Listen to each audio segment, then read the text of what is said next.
বিসমিল্লাহির রহমানির রহিম। আমি এখন ষষ্ঠ শ্রেণীর পরিসংখ্যান নিয়ে আলোচনা করব। এটা 11 অধ্যায়। ষষ্ঠ শ্রেণী পরিসংখ্যান আছে হচ্ছে 11তম অধ্যায়ে বা একাদশ অধ্যায়ে। তো এই পরিসংখ্যানের সাথে রিলেটেড কয়েকটা শব্দ আছে, যে তথ্য, উপাত্ত, উপাত্তের গড়, মধ্যক, প্রচুরক। ষষ্ঠ শ্রেণীর জন্য এই টার্মগুলো আমাদের ব্যবহার করতে হবে বা এইগুলো জানতে হবে, এইগুলোর উপর কাজ করতে হবে। এখন প্রথম কথা হলো, তোমাদের কাছে প্রথম শব্দ আসবে হচ্ছে যে পরিসংখ্যানটা কি, এক। আবার হতে পারে যে তথ্য কি, উপাত্ত কি, উপাত্তের গড় কি, মধ্যক কি, প্রচুরক কি। আমরা একে একে সবগুলোতেই আসবো।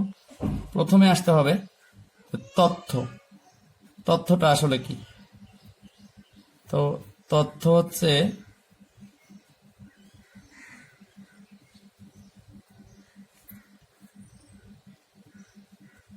কোনো বা যে কোনো ঘটনাই হলো তথ্য।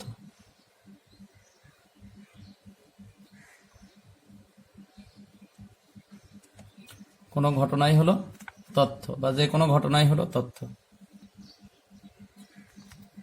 এখন দেখবো আমরা পরিসংখ্যান কি। সংখ্যা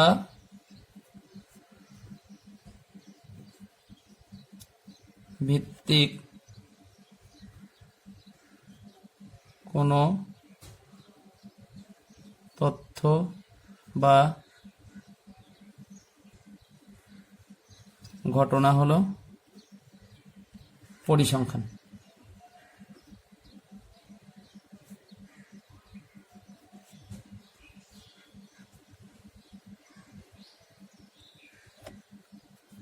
যে কোনো তথ্যই পরিসংখ্যান বলা যাবে না।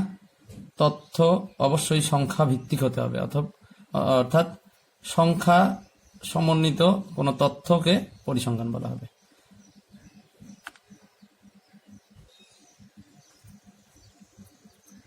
উপাত্ত হচ্ছে তথ্য বা ঘটনা নির্দেশক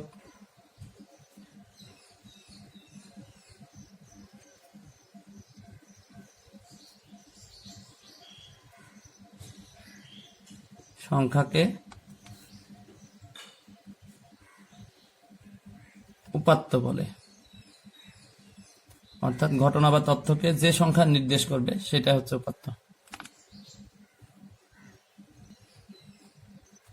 আচ্ছা, এখন যেগুলো আছে তথ্য, পরিসংখ্যান, উপাত্ত, এই তিনটা সংজ্ঞা দিলাম। গড়, উপাত্তের গড় কি, এই গড়ের সংজ্ঞা তোমরা ক্লাস 5-এ করে আসছো। তো 5-এ আসছো বলে এখানে দিব না সেরকম না। আমরা এগুলো সংক্রান্ত আসলে গড় কাকে বলে এই জাতীয় প্রশ্ন আসলে আসার কথা না। তো মধ্যক, প্রচুরক এগুলো সম্পর্কে অঙ্কই আসে। তাও গড়ের সংজ্ঞাটা বলতে গড়ের সূত্র আর কি। তো গড়ের সংজ্ঞাও লেখা যায়। আচ্ছা,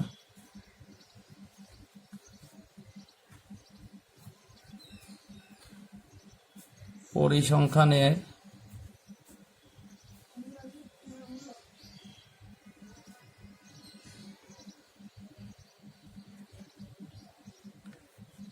উপাত্তগুলোর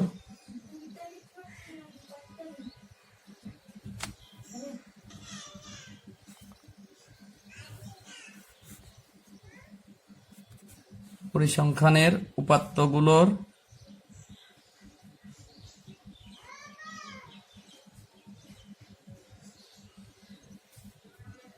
যোগফলকে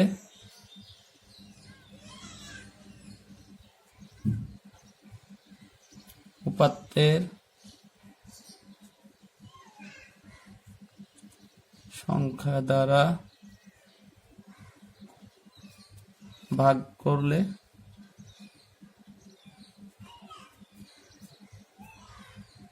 প্রাপ্ত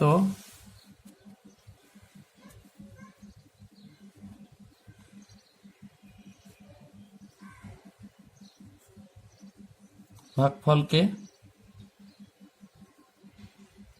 গড় বলে। তো আমাদের মেনলি সূত্রটা লাগে, আমি সূত্র লিখে দিচ্ছি।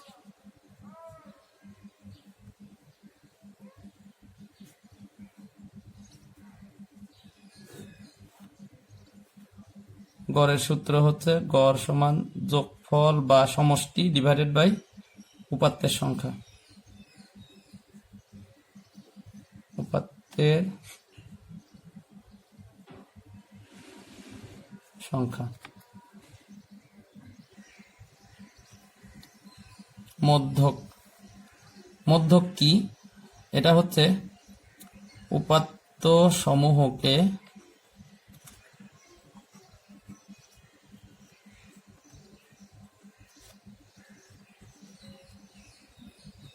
মানের ঊর্ধ্বক্রম বা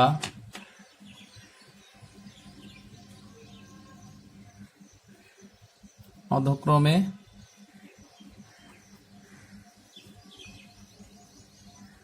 সাজালে যে মান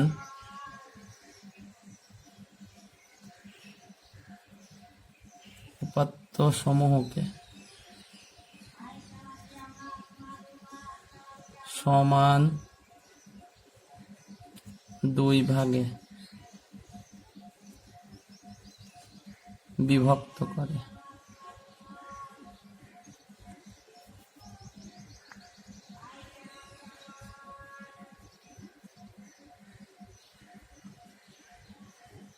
তাকে বা ওই মানকে, তাকে মানে ওই মানকে মধ্যক বলে।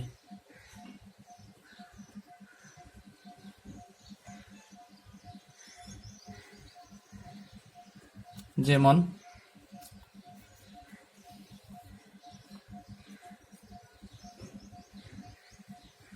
5, 3, 4, 7, 8 এই 5টা সংখ্যা নিলাম। এখন যদি আমরা সাজাই ঊর্ধ্বক্রমে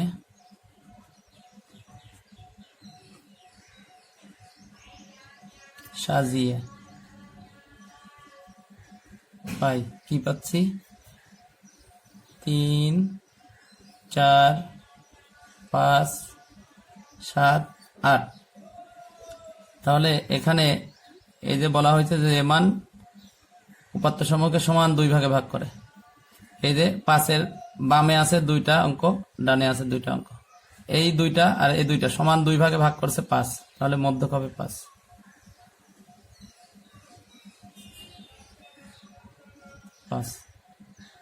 মধ্যক 5।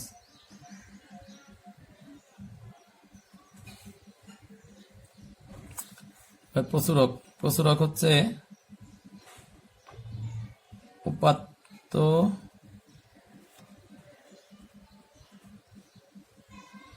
সমূহের মধ্যে যে মান বা মানগুলো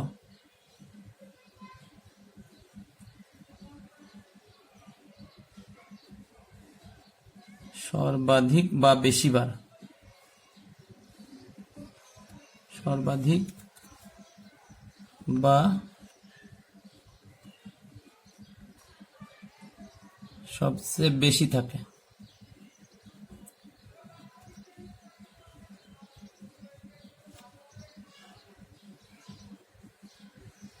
তাকে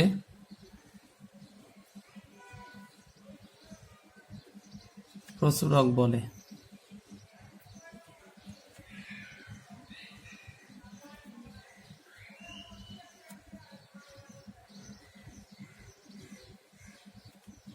যেমন 1, 2, 1, 3। তাহলে আমি দেখতে পাচ্ছি এখানে 1 আছে হচ্ছে 2 বার, যেহেতু 1 আছে 2 বার এবং 2, 3 আছে 4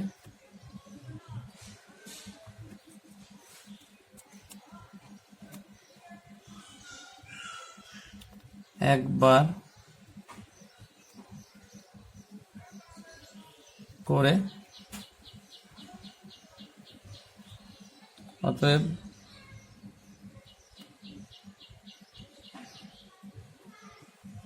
প্রচুরক সমান 1। যেটা বারবার থাকে, এখানে এক বারবার আছে, মানে একবারের বেশি আছে, এই জন্য প্রচুরক 1 হয়ে গেল। সংখ্যাগুলো মোটামুটি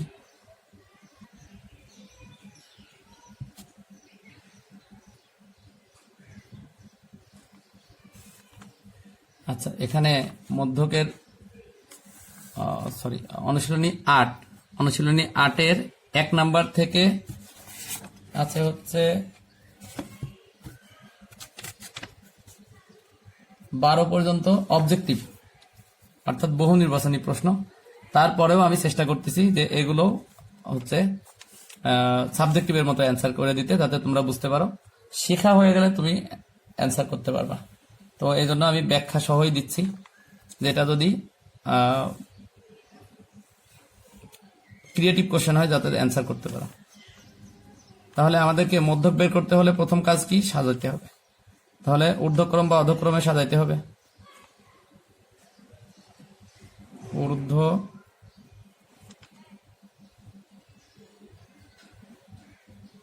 ক্রম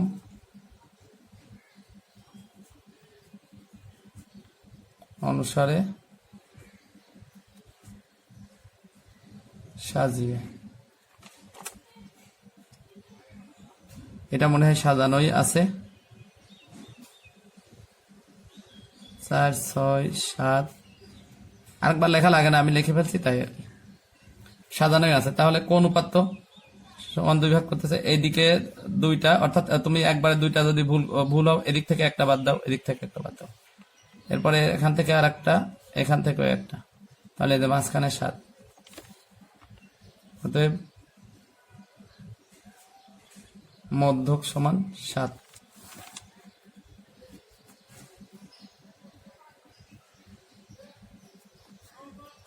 মধ্যক নির্ণয়ের সূত্র আছে, তো আমি সূত্র দিয়ে দিই, কারণ এখানে যেমন বিজোড় সংখ্যা আছে, এই পদ্ধতিটা শুধু বিজোড়ের জন্য। হ্যাঁ, তো জোড় সংখ্যক থাকলে তখনও করা লাগবে, এই জন্য আমাদেরকে আমি একটু সূত্র দিয়ে দিই। মধ্যক নির্ণয়ের সূত্র, প্রথমে কাজ করতে হবে, প্রথমে সাজিয়ে নিতে হবে। সাজিয়ে নিতে হবে। আচ্ছা, সাজানো হয়ে গেলে উপাত্তের সংখ্যা তখন দেখতে হবে। এই সূত্রটা যদিও এই বইয়ে নাই, উপাত্তের সংখ্যা সমান n, n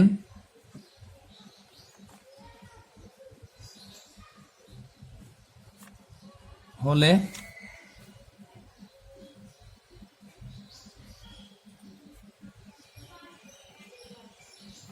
বিজোড় হলে, উপাত্তের সংখ্যা যদি n হয়, আবার যদি n বিজোড় হয় হলে বাদ। উপাত্তের সংখ্যা n, n বিজোড় হলে মধ্যক সমান n যোগ 1/2 তম পদ বা সংখ্যা, সংখ্যাই পদ, এটা একটা সূত্র। আবার n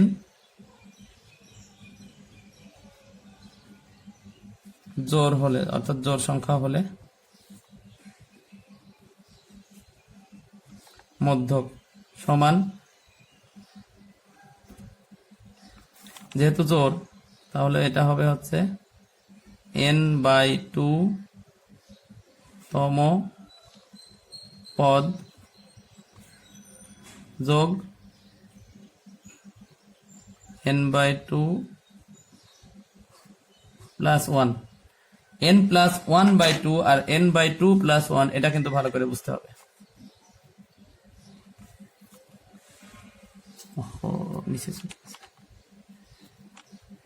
আচ্ছা, n বিজোড় হলে n/2 তম পদ প্লাস n/2 প্লাস 1 তম পদ।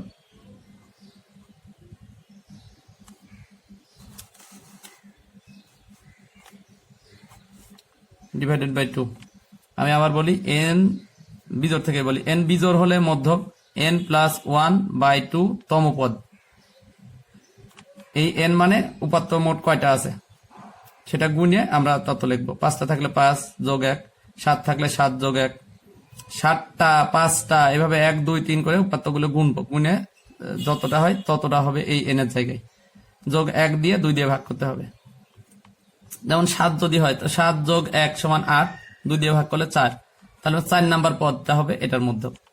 আর যদি জোর হয় তখন যেহেতু জোর তাহলে 2 দিয়ে ভাগ করা যায়, এই জন্য যদি উপাত্তের সংখ্যা 8 হয় তাহলে 8/2 মানে 4তম পদ যোগ এটা মানে 4 যোগ 1 5 পঞ্চম পদ।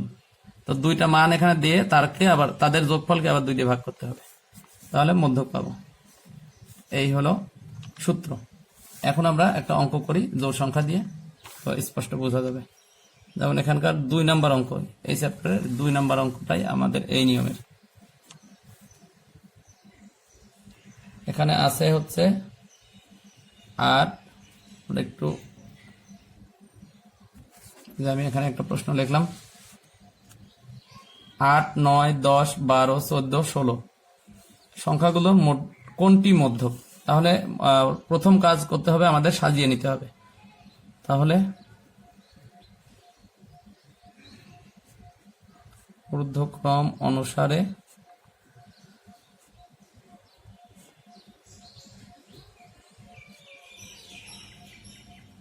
সাজিয়ে, তো আমরা সাজিয়ে, এটা সাজানো আছে যদিও, তাও সাজিয়ে দিচ্ছি এই কারণে যাতে সবগুলো অঙ্ক একই রকম ভাবে করতে পারো, কারণ যেখানে সাজানো থাকবে না তখন তোমাদের সমস্যা হবে। এই জন্য আমি আবার লিখে নিলাম। এখন উপাত্তের সংখ্যা,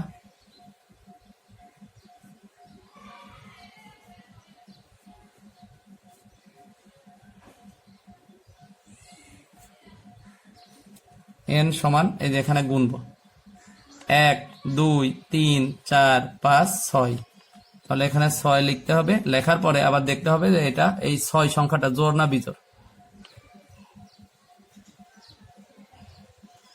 জোড়, আমরা এখানে ব্র্যাকেটও দিয়ে রাখতে পারি। এই 6 সংখ্যাটা জোড়, তাহলে জোড়ের জন্য যে সূত্র, জোড়ের জন্য সূত্র হবে হচ্ছে অতএব মধ্যক সমান, এখানে 2 প্রকারের ভগ্নাংশ হবে। এই যে 6/2 তম পদ যোগ 6/2 যোগ 1 তম পদ আবার ভাগ 2। তাহলে এখন এই যে কাটাকাটি করলে হচ্ছে 3, তার মানে হচ্ছে তৃতীয় পদ যোগ, তাহলে এখানে কাটলে হচ্ছে এই যে কাটলে 3 3 যোগ 1, তার মানে চতুর্থ পদ ভাগ 2। এখন আমরা এই যে প্রশ্ন, এই যে সাজানোর পরে যেখানে সেখানে গুণে 3 নাম্বার পদ বের করব। এই যে তৃতীয় পদ, তাহলে বের করি প্রথম দ্বিতীয় তৃতীয়, তার মানে এই যে 3 নাম্বার 10 যোগ চতুর্থ পদ, তাহলে তারপরেরটা এই যে গুনবো প্রথম দ্বিতীয় তৃতীয় চতুর্থ, এটা তাহলে 12, তাহলে 10 আর 12 এই দুইটা সংখ্যা যোগ করে 2 দিয়ে ভাগ করতে হবে। তাহলে এখানে হয়ে গেল আমাদের 22 ভাগ 2, তার মানে হয়ে গেল 11। 11 হলো উত্তর।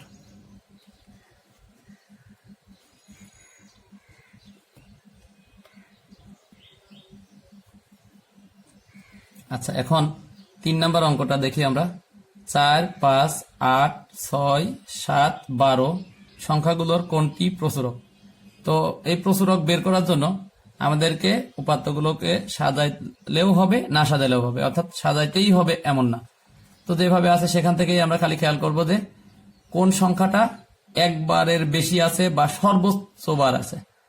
সবগুলো যদি সমান সমান থাকে তাহলে প্রচুরক নাই, উত্তর হবে প্রচুরক নাই। এখানে যেমন 4 একবার, 5 একবার, 8 একবার, 6 একবার, 7 একবার, 12 একবার। অর্থাৎ আমরা এইভাবে লিখতেও পারি 4 আছে একবার, 5 আছে একবার, 8 আছে, এটা সাজাইতেই হবে এমন না, একবার, 6 আছে একবার, 7 আছে একবার, 12 আছে একবার। তো এই যে একবার একবার আসছে, সবগুলো সংখ্যা একবার একবার বা সবগুলো সংখ্যা যদি দুইবার দুইবার করে থাকে তাহলে সেই ক্ষেত্রে প্রচুরক থাকবে না। তাহলে এখানে উত্তর হবে হচ্ছে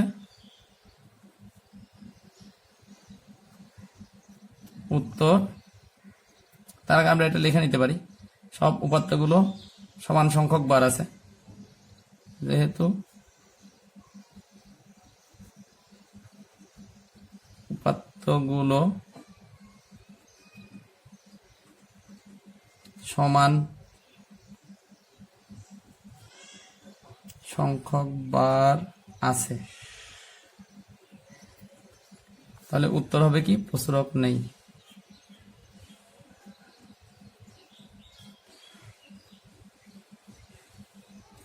অর্থাৎ এখানে যদি 1 1 1 1 1 আছে, প্রচুরক নেই। 2 2 2 2 2 2 2 থাকলেও প্রচুরক নেই। 3 3 3 3 3 এভাবে থাকলেও প্রচুরক নেই। প্রচুরক থাকতে হলে পার্থক্য থাকতে হবে, এখানে পার্থক্য নাই বলে উত্তর প্রচুরক নেই। 4 নম্বর অঙ্কটা দেখি আমরা। 8 12 11 12 14 18 সংখ্যাগুলোর কোনটি প্রচুরক?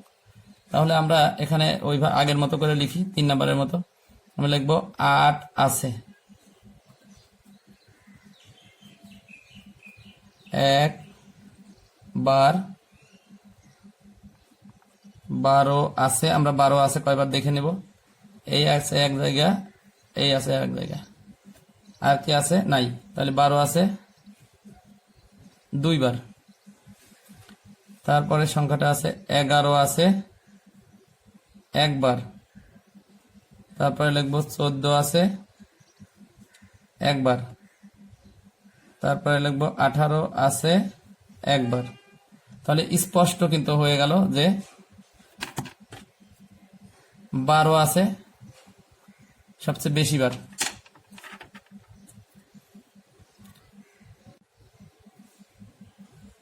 বারো আছে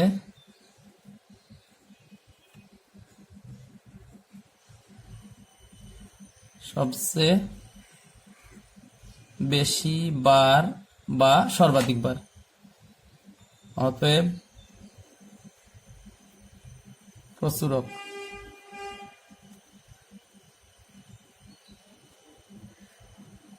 সমান 12 উত্তর।